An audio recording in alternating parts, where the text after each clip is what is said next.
Tuhan, pada hari ini minggu terakhir di bulan Mei, tak terasa bulan minggu depan kita masuki bulan Juni. Tak terasa waktu hari demi hari, bulan demi bulan, tahun demi tahun, tak terasa. Tak tahu anak kita sudah tamat sekolah. Dulu pekan yang lalu, waktu Pak Leri masih ada pelayanan di tempat ini, anaknya masih kecil, ada sekolah minggu. Sekarang sekolah minggu udah nggak ada. Anak-anak udah pada dewasa ya, udah remaja, mau masuk ke dewasa. Puji Tuhan, anak kita tetap di dalam Tuhan. Yang itu yang kita mau. Baik saudara Tuhan, kita akan lihat dalam firman Tuhan pada hari ini. Kita lihat di dalam Injil Matius.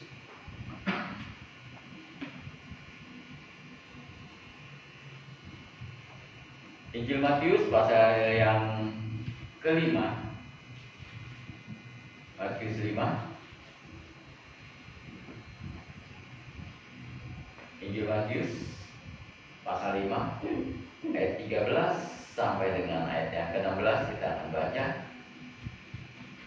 Di sini berikan tema garam dunia dan terang dunia. Saya akan bacakan, jemaat bisa ikuti dalam hati. Begini firman Tuhan, kamu adalah garam dunia. Jika garam itu menjadi tawar, dengan apakah ia diasingkan? Tidak ada lagi gunanya selain dibuang dan diinjak orang. Kamu adalah terang dunia. Kota yang terletak di atas gunung tidak mungkin tersembunyi. Lagi pula orang tidak menyalakan pelita lalu meletakkannya di bawah gantang, melainkan di atas kaki dian sehingga menerangi semua orang di dalam rumah itu. Demikianlah hendaknya terangmu bercahaya di depan orang, supaya mereka melihat perbuatanmu yang baik dan memuliakan Bapamu yang di surga. Mari kita berdoa. Tuhan Allah kami yang di surga, Engkau yang kami sembah hanya dalam nama Tuhan Yesus. Kami syukur ya Tuhan atas firman-Mu, penyertaan-Mu. Engkau telah pimpin ibadah ini dari awal hingga pertengahan ini. Dan juga Tuhan, kami anak-anak pun siap menang sabda-Mu yang disampaikan hamba-Mu. Kami berdoa untuk akan hamba-Mu yang menyampaikan peran Engkau. Berkati hamba-Mu ya Tuhan. Biarlah firman-Mu Tuhan ini dapat hamba-Mu sampaikan sesuai dengan kehendak Tuhan. Berkati juga Tuhan kami mendengarkannya. Biarlah firman Tuhan yang terdengar pada hari ini dapat menguatkan iman percaya kami, supaya hidup kami pun dapat menyenangkan hati Engkau. Terima kasih. Hanya dalam nama Tuhan Yesus kami berdoa dan bersyukur. Amin. Saudara kasih dalam Tuhan, kalau kita menikmati sebuah makanan, mengapa makanannya itu enak? Ya, pasti ibu-ibu tahu. Supaya makanan ini enak harus ditambahkan sesuatu. Ya, umpamanya seperti sayur. Sayur direbus kasih air, adakah rasanya? Oh, tidak ada rasanya, hambar. Maka perlu apa? Garam. Perlu garam. Banyak? Enggak juga. Kalau banyak bisa keasinan. Enggak enak sayur itu. Tapi diberikan apa? Cukup. Harus sedikit. Untuk apa? Dapat menikmati rasa. Kalau sayur ini tidak dikasih garam, wah rasanya hambar. Mungkin nggak suka, walaupun sayur itu ada isinya daging ya, seperti saus sop lah katakan. Rasanya enak.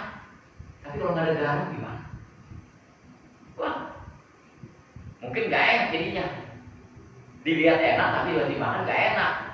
Tapi kalau dikasih garam, wah luar biasa. Bisa nambah. Karena ada rasa. Sama juga dalam firman Tuhan di sini dikatakan, temanya tentang apa? Garam dunia. Apa maksud dengan garam dunia? Yaitu apa? menjadi saksi.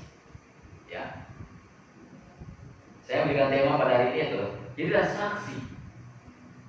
Saksi bagi semua orang. Orang yang mana? Yang belum mengenal Tuhan Yesus. Di sini dikatakan di ayat 13 pasal 5, Matius 5 ayat 13 katakan, kamu adalah garam dunia. Kamu ini siapa? Orang yang sudah mengenal Tuhan, mengenal Yesus secara benar. Bukan mengenal Yesus, hanya mengenal. Kalau hanya mengenal, belum jadi anak Tuhan. Hanya mengenal. Tapi mengenal secara benar, kita dibilang apa? Garam dunia. Jika garam itu jadi tawar, dengan apakah ia diasinkan? Tidak ada lagi gunanya selain dibuang dan diinjak orang. Saudara kasih dalam Tuhan, Yesus mau kita sebagai anak Tuhan menjadi apa? Garam. Garam dunia. Menjadi saksi Tuhan dimanapun kita berada. Tapi kalau garam itu jadi tawar, bagaimana? Gak ada lagi gunanya. Saya pernah melihat di TV berapa bulan yang lalu, kalau nggak salah di daerah Madura, ya, pakai masih garam. Itu dibuat garam daerah laut, karena dekat rumahnya dengan laut. Dibuat garam, mungkin panjang kalau dijemur itu ya, dari ujung ke ujung. Tapi ada satu yang gagal. Nggak tahu kenapa. Nggak ada rasa asin. Akhirnya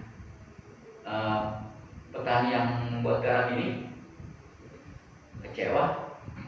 Garam ini diapakan? Dibuang. Karena apa? Nggak ada gunanya. Untuk apa garam begitu banyak tapi nggak ada rasa? Gagal. Yang satu bagus, yang satu lagi tidak bagus. Gagal. Dibuang.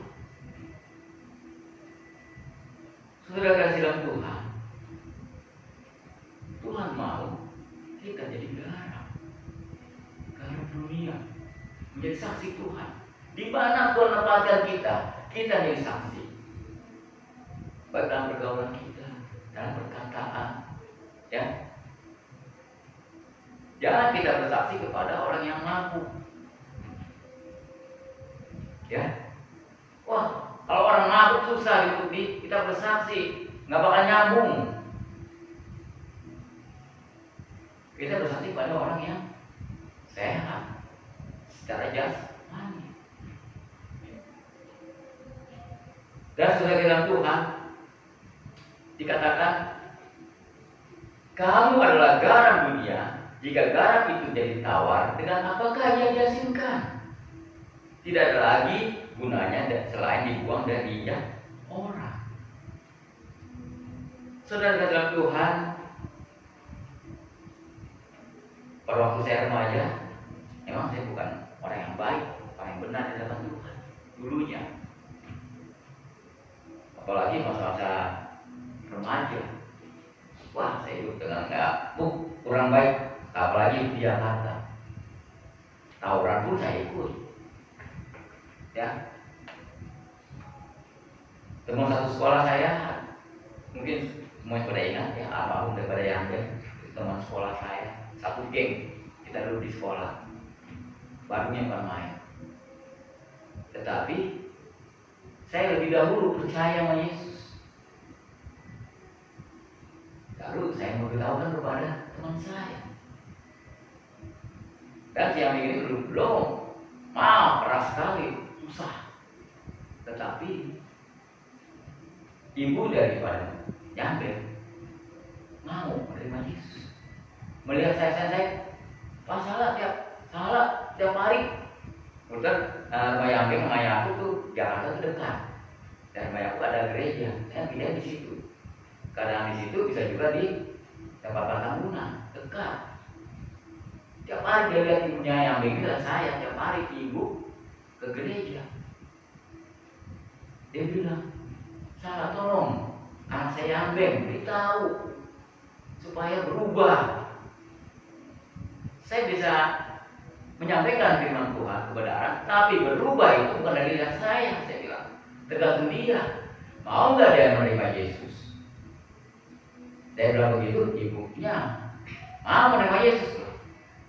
Kembali saya bilang, sebenarnya mukanya ya menurut bisa ke ibunya. Dan beberapa waktu yang lalu pernah juga dia datang ke gereja, hanya datang, hadir, hilang lagi. Dia bilang, ngapain? Saya bilang, gak enak ke gereja, cuma duduk, dengar, pulang. Kalau kamu mau, bukan hanya mendengar firman Tuhan, duduk saja, tapi bisa setelah ibadah kita dapat berkumpul, ngobrol. Kita nggak seperti orang gereja di luar, datang ke gereja pulang-pulang. Enggak begitu, kita pun ngumpul. Saya bilang, nggak mau ngumpul juga, ngobrol gitu. Bang, kalau ngobrol nggak firman Tuhan, ya emang ini kita bahas. Saya bilang, karena ini ya kekuatan kita. Kekuatan kita bukan dari yang kita makan, kita minum, bukan itu kekuatan kita. Tapi selang berapa waktu dia ngajak saya juga ada malam minggu. Ikut yuk malam minggu kita nongkrong. Di mana? Biasa, ada teman kita ngumpul-ngumpul, kita kayak dulu lagi lah katanya. Ngumpul ada minuman. Saya bilang nggak bisa seperti itu. Dulu iya, sekarang saya nggak mau. Saya bilang malam minggu ada ibadah. Ibadah mulu katanya. Emang itulah. Sebagai orang Tuhan ya itu keinginannya apa? Ibadah. Saya di ibadah remaja muda-mudi ikut, dia bilang. Enggak, saya akan minum-minum, terserah. Saya bilang, saya ingin menyampaikan, yuk, saya berubah, saya ajak kamu juga berubah. Bukan kamu aja, yang lain pun saya mau seperti guru kita.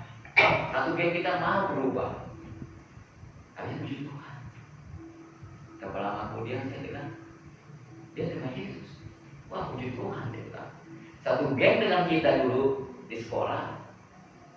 Setelah kita pulang tahun nggak ketemu atau dibuat grup sekolah tuh, rupanya orang yang dulu geng kita sudah bertobat. Wah, saya nggak kayak dulu lagi katanya. Wah, puji Tuhan, saya bilang. Saya lebih aktif di gereja. Aduh, saya bilang, puji Tuhan, banyak perubahan. Janganlah terus sampai tua kita ikut apa? Orang yang gak benar. Nah, di sini dikatakan apa? Kamu adalah garam dunia. Setelah menjadi anak Tuhan, kita disuruh Tuhan jadi apa? Garam, menjadi saksi Tuhan. Dimanapun Tuhan apa? Menempatkan kita.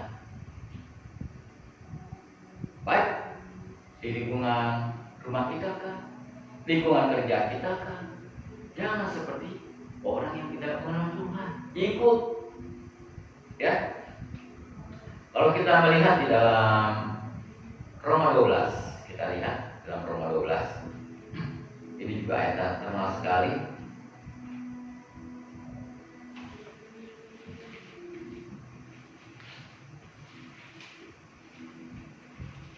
Roma 12 ayat yang kedua dikatakan, janganlah kamu menjadi serupa dengan dunia ini, tetapi berubahlah oleh pembaruan budimu, sehingga kamu dapat membedakan manakah kehendak Allah, apakah yang baik, yang berkenan kepada Allah, dan yang sempurna. Ini juga dilakukan Tuhan. Janganlah kamu menjadi apa? Serupa. Kalau serupa berarti apa? Sama. Udah mengaku sebagai anak Tuhan, tetapi kehidupannya sama seperti orang apa? Dunia. Di mana perbedaannya? Dikatakan apa? Jangan. Namanya jangan itu ada kata larangan. Seperti kalau kita berkendara juga di jalan raya, kalau tidak ada larangan tulisan stop di garis, berarti apa? Dilarang stop. Kalau kita pas stop di garis itu, di larangan itu, jangan salahkan kalau kita kena apa? Kena tilang. Oh salah, saya stop dilarang, stop. Gak tahu dilarang, kita stop di situ. Yang bukan ada polisi lewat, kena. Jangan salahkan. Saya melakukan benar kok. Saya stop di pinggir jalan, benar sih stop di pinggir jalan, tapi ada tulisan dilarang stop. Ini saudara Tuhan. Kita kembali lagi ke Matius tadi, pasal 5. Kita sebagai saksi Tuhan, harusnya kita juga hidup sebagai anak Tuhan, menjadi saksi Tuhan. Menjadi saksi Tuhan bukan hanya apa? Berbicara, menyampaikan tentang Tuhan.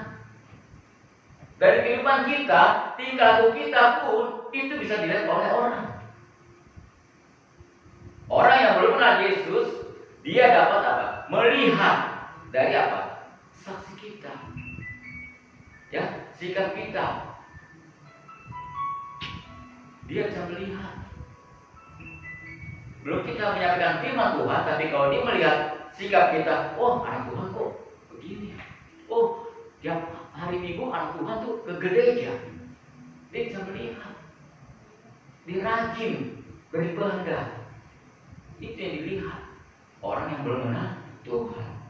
Karena Tuhan mau kita menjadi apa? Saksi. Di ayat 14 juga dikatakan apa?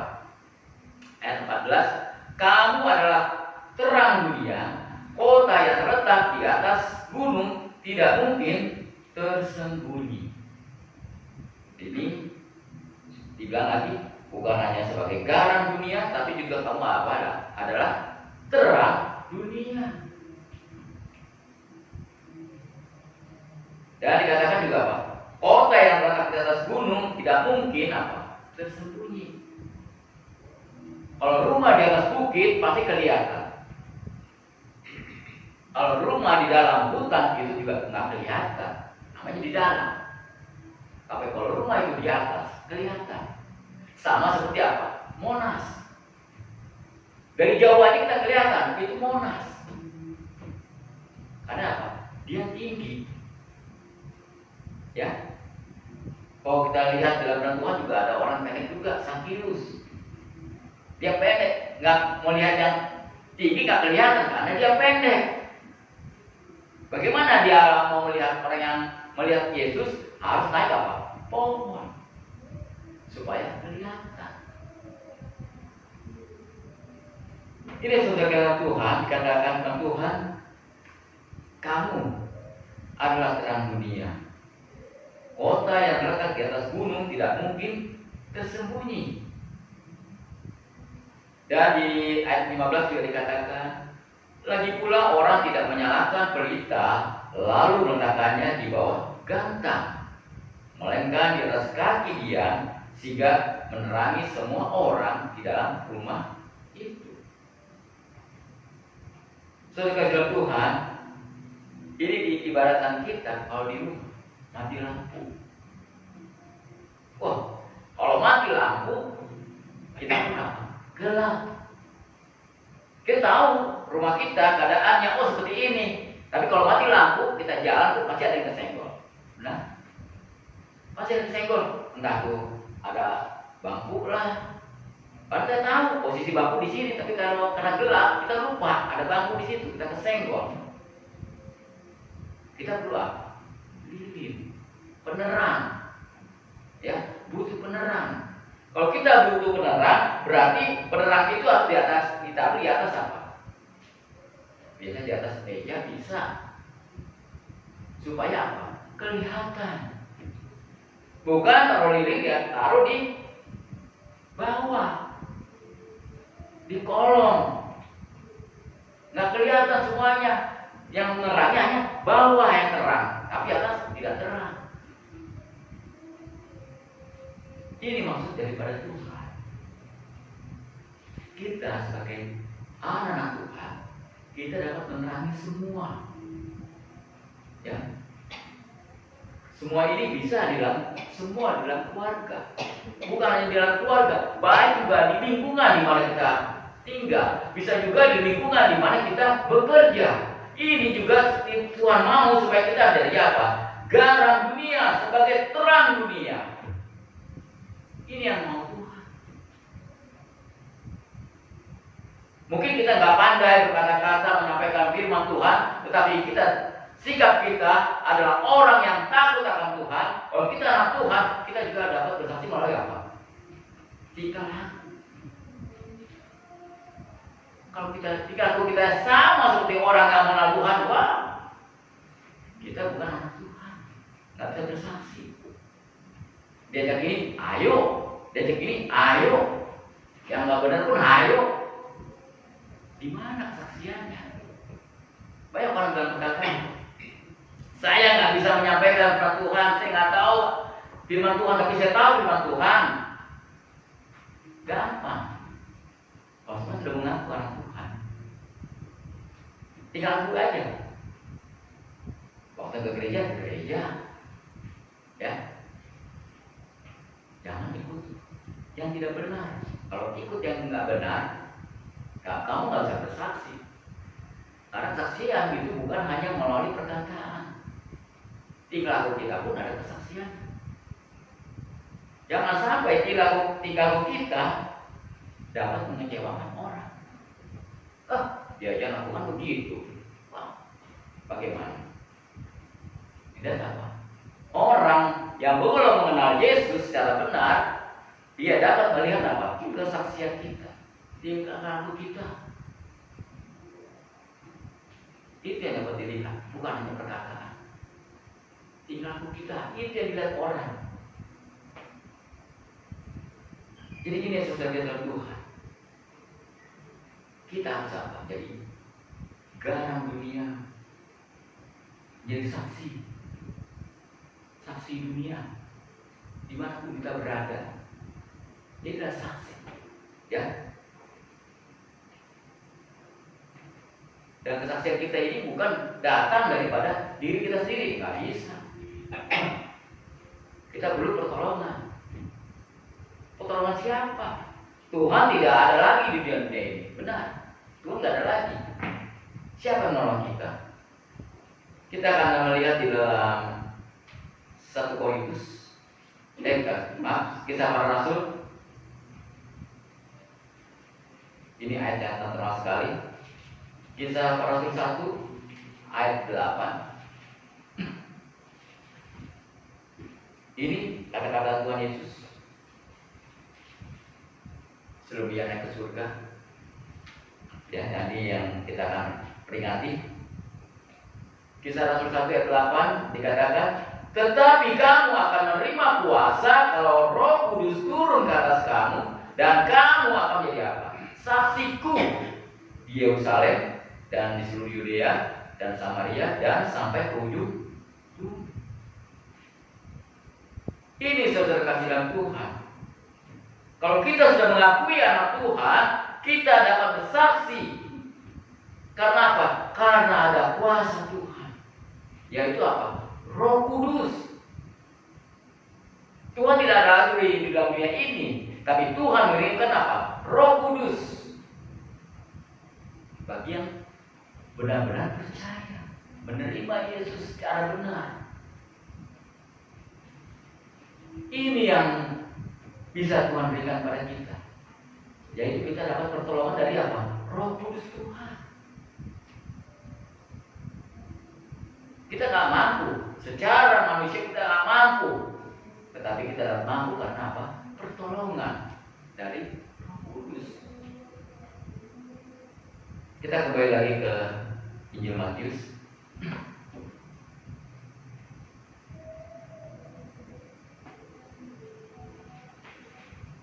Ini saudara kasih Tuhan, yang Tuhan mau bagi orang yang sudah percaya menjadi saksi Tuhan.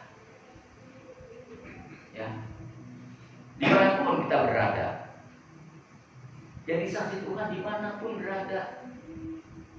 Ya, kalau kita lihat dalam firman Tuhan juga ada beberapa orang juga yang pakai Tuhan yang sangat luar biasa. Kita contoh orang yang begitu hebat, membenci anak Tuhan. Yaitu siapa? Rasul Paulus. Rasul Paulus orang yang paling berdosa.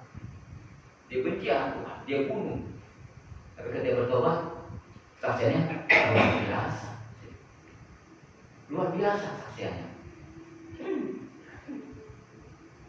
Di depan Rasul Paulus, dia sudah menerima Yesus. Apakah hidupnya enak? Sama gak enak. Udah gak enak, di penjara pula. Siapa yang senang hidup di penjara? Gak senang. Orang gak ada yang ingin hidup di penjara. Tapi Rasul Paulus, dia benar, tapi dipenjarakan. Dia kecewa sama Tuhan? Enggak. Dia malah apa?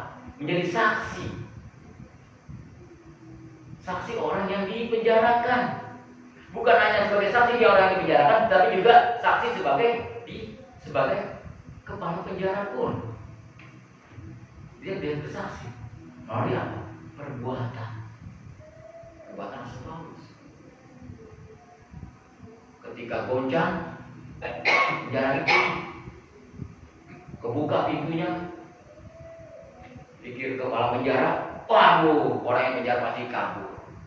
Waduh, mungkin Rasul Paulus sudah kabur, tapi tidak kabur.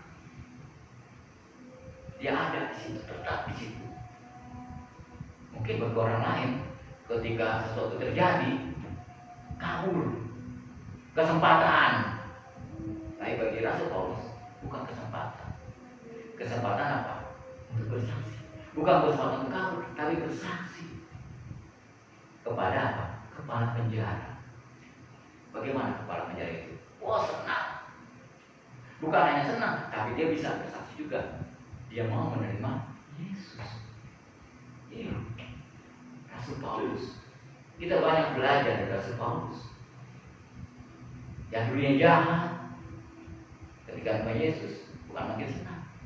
Memang benar, mengikut Tuhan bukan semakin senang, masih makin menderita. Benar? Ikut Tuhan makin menderita. Yesus saja sudah membuktikan waktu dia ada di dunia ini, hidupnya pun, lahirnya pun menderita di kanan gerumba. Sampai mati pun dia tersiksa juga. Matinya pun gak enak di kayu salib. Di mana enaknya? Tapi Yesus tidak tidak berontak. Ketika dia salib nggak mau, nggak bilang begitu, ikuti aja.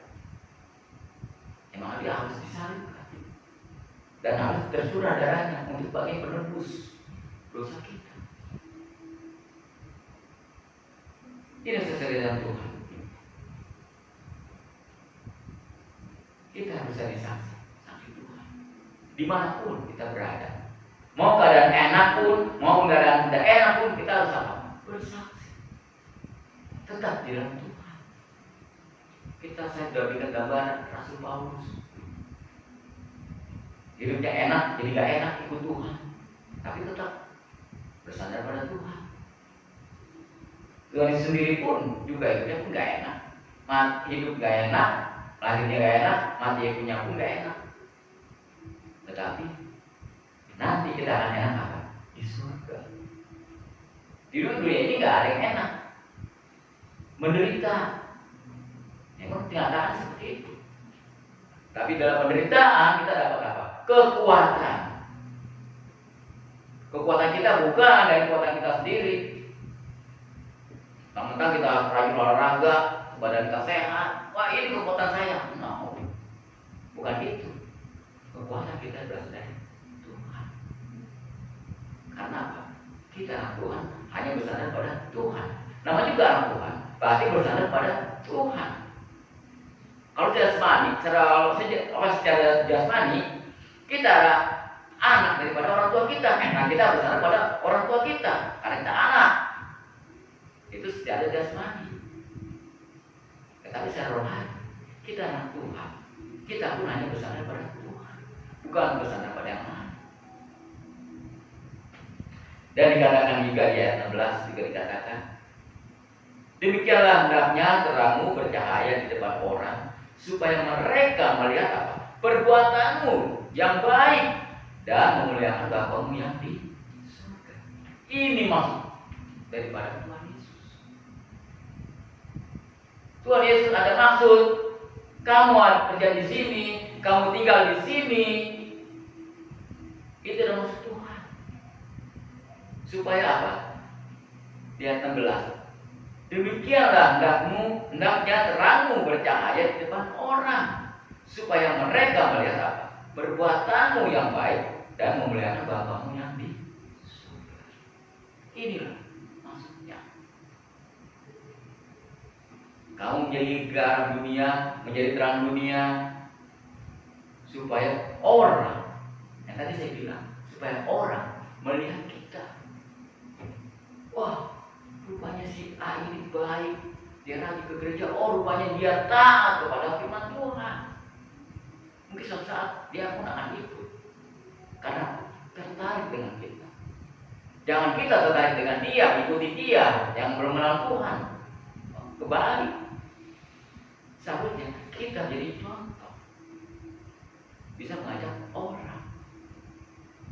Jangan kita mengikuti dia. Udah tahu dia orang yang berjudi, ya kita ikut judi. Sekarang banyak lagi judi online. Waduh, kalau zaman saya itu judi kelihatan, yang gaplek begini. Sekarang ada judi online. Yang main, wah luar biasa saya bilang. Bukan orang dewasa, anak-anak SD pun bisa. Luar biasa saya bilang. Ikut judi. Di mana ajarannya? Hati-hati dengan anak kita. Jangan ikut pengaruh. Saya pun jangan diajak. Orang lagi sepi ya, ini aja, mainkan ini. Apa itu saya? Oh, judi kalah saya. Saya nyari uang yang benar. Kalau hanya duduk manis bentuk gigi, nggak ada gerakan saya bilang. Gak enak. Emang sih kawan baik, dapat terus, ya itu ketagihan. Tapi kalau nanti suatu ketahuan, itu akan ditangkap juga kalau ketahuan. Udahlah kerja yang benar, bukan kerja yang beginian. Menghasilkan uang hanya duduk manis itu gak ada saya bilang. Harus bergerak badan kita. Ini susah kita Tuhan.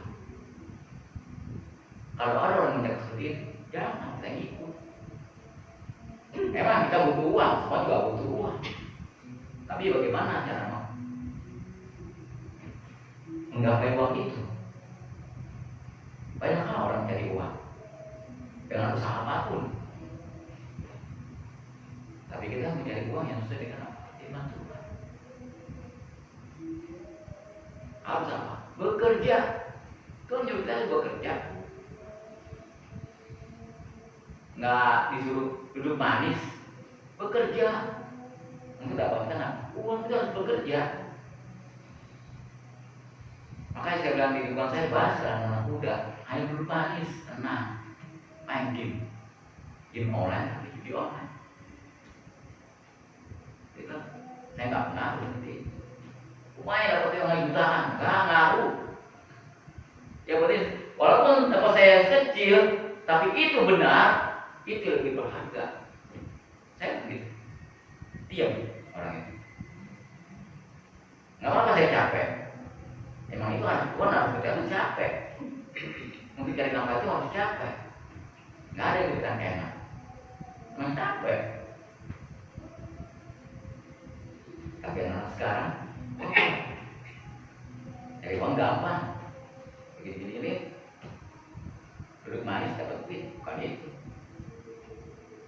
Kecuali bekerja dengan online, jualan online itu bisa. Itu bekerja tangannya, ngomong, bicara. Itu juga bekerja. Tapi kalau judi online nggak bisa, saya bilang. Ngapain duduk manis? Hanya kotak-katik gini-gini mah. Badan saya nggak bergerak. Saya mau badan saya bergerak. Ini sesuai dengan Tuhan, firman Tuhan pada hari ini yang ngajar pada kita sebagai anak Tuhan.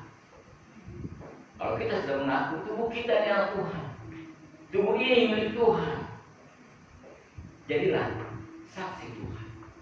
Dimanapun Tuhan titipkan kita berada, mau di bukan kerja, di bukan rumah kita, atau dimanapun, jadilah saksi Tuhan. Supaya apa? Di bilangan ayat 16 tadi dikatakan, demikianlah hendaknya terangmu bercahaya di depan orang, supaya mereka melihat perbuatanmu yang baik dan memuliakan Bapamu yang di surga. Ini tujuan daripada Tuhan. Kalau kita sebagai Tuhan, kita jadi saksi Tuhan.